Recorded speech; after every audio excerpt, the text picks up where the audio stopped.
Assalamualaikum warahmatullahi wabarakatuh. Kali ini kita belajar kimia pada submateri hakikat ilmu kimia. Kimia bukan cuma di laboratorium canggih penuh rumus yang ribet atau di ruang kelas yang penuh dengan cairan warna-warni, tapi kimia ada di sekitar kita. Air, garam, urea adalah contoh dari bahan kimia. Bahan kimia bukan hanya bahan-bahan yang diproduksi pabrik, tetapi bahan kimia juga bisa dihasilkan dari makhluk hidup seperti tumbuhan dan organisme. Jadi, jangan beranggapan semua bahan kimia itu dibuat di pabrik dan selalu dikaitkan dengan zat yang berbahaya. Beberapa penggunaan bahan kimia seperti koki yang sedang memasak makanan, petani yang sedang melakukan pemupukan, obat-obatan yang digunakan para medis, semua terbantu oleh adanya ilmu ini. Kimia ada dimanapun, mulai dari diri manusia seperti DNA dan RNA yang bersifat molekul, hingga ke galaksi super besar semua ada kimia. Karena kimia adalah benda-benda yang ada di sekitar kita, yang kita lihat, yang kita hirup, yang membuat kita ada. Secara lengkapnya, ilmu kimia adalah ilmu yang mempelajari tentang susunan, struktur, sifat, perubahan, serta energi yang menyertai perubahan zat atau materi. Hakikat ilmu kimia adalah bahwa benda itu bisa mengalami perubahan bentuk maupun susunan partikelnya menjadi bentuk lain sehingga terjadi deformasi. Perubahan letak susunan ini mempengaruhi sifat-sifat yang berbeda dengan wujud yang semula. Cabang-cabang ilmu kimia. Kimia analisis mempelajari tentang analisis bahan-bahan kimia yang terdapat dalam suatu produk. Kimia fisik.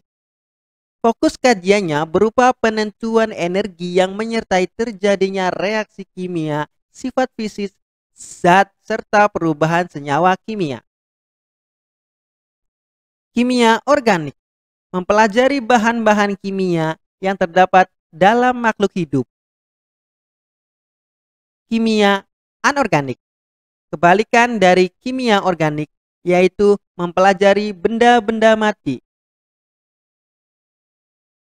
Kimia lingkungan mempelajari tentang segala sesuatu yang terjadi di lingkungan, terutama yang berkaitan dengan pencemaran lingkungan dan cara penanggulangannya. Kimia inti atau radiokimia mempelajari zat-zat radioaktif. Biokimia, cabang ilmu kimia yang sangat erat kaitannya dengan ilmu biologi. Kimia pangan mempelajari bagaimana cara meningkatkan mutu bahan panganan. Kimia farmasi, fokus kajiannya berupa penelitian dan pengembangan bahan-bahan yang mengandung obat.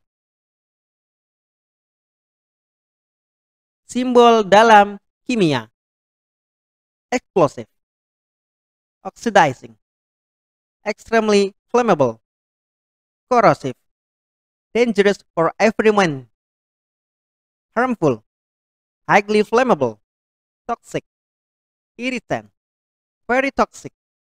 Penjelasannya lebih lengkap sebagai berikut. Mudah meledak.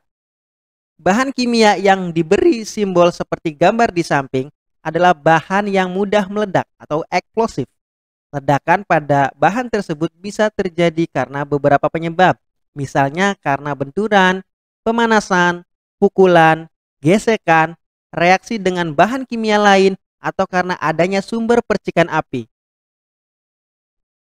Ledakan pada bahan kimia dengan simbol ini bahkan dapat terjadi meski dalam kondisi tanpa oksigen. Beberapa contoh bahan kimia dengan sifat eksplosif misalnya TNT, amonium nitrat, dan nitroselulosa. Mudah teroksidasi. Bahan kimia yang diberi simbol seperti gambar di samping adalah bahan kimia yang bersifat mudah menguap dan mudah terbakar melalui oksidasi. Penyebab terjadinya kebakaran umumnya terjadi akibat reaksi bahan tersebut dengan udara yang panas, percikan api, atau karena reaksi dengan bahan-bahan yang bersifat reduktor. Beberapa contoh bahan kimia dengan sifat ini misalnya hidrogen peroksida dan kalium perklorat. Bila suatu saat Anda bekerja dengan kedua bahan tersebut, hindarilah panas, reduktor, serta bahan-bahan mudah terbakar lainnya.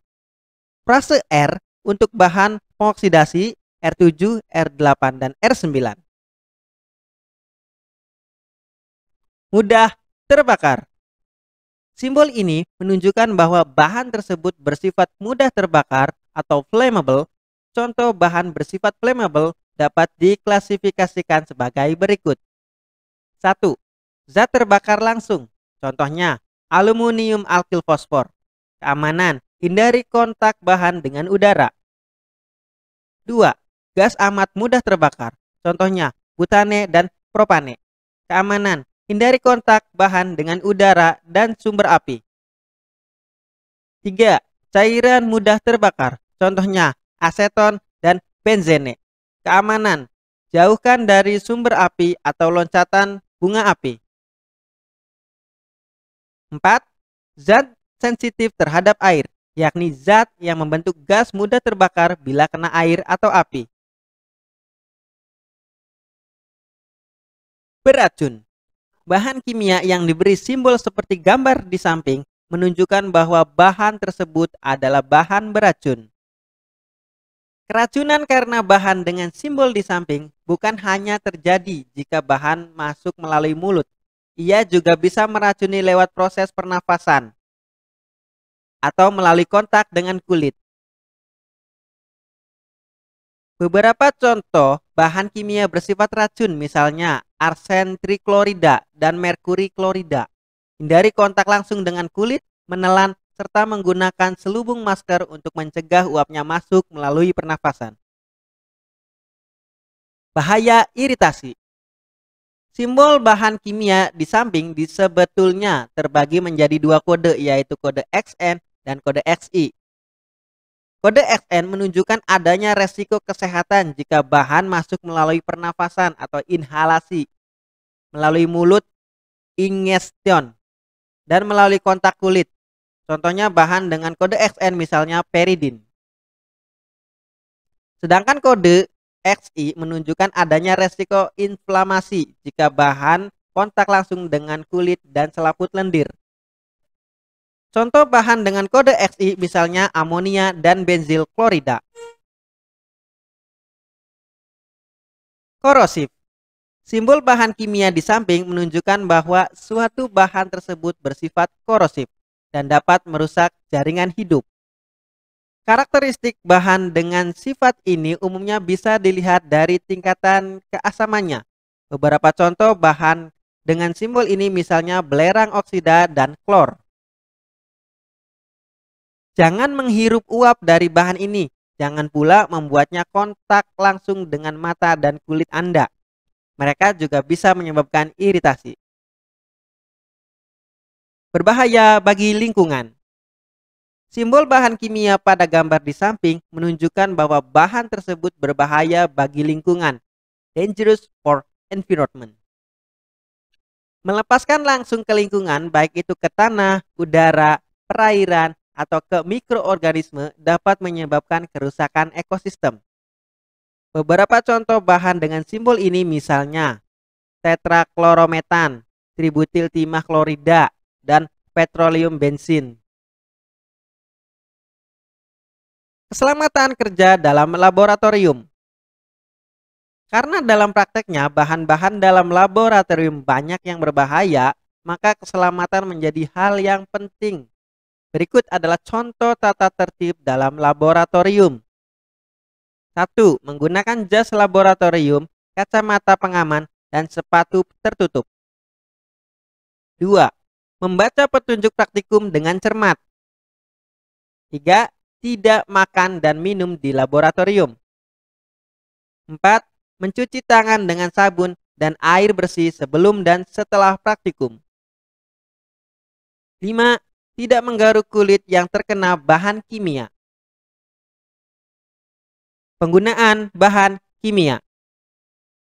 Hal-hal yang harus diperhatikan dalam menggunakan bahan kimia adalah sebagai berikut. 1. Jangan menggunakan bahan kimia yang tidak jelas labelnya. 2. Jangan menyentuh bahan kimia dengan tangan. 3.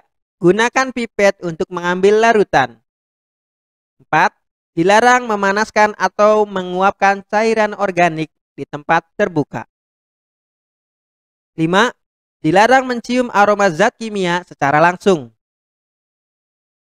6. Jangan dibuang sembarangan.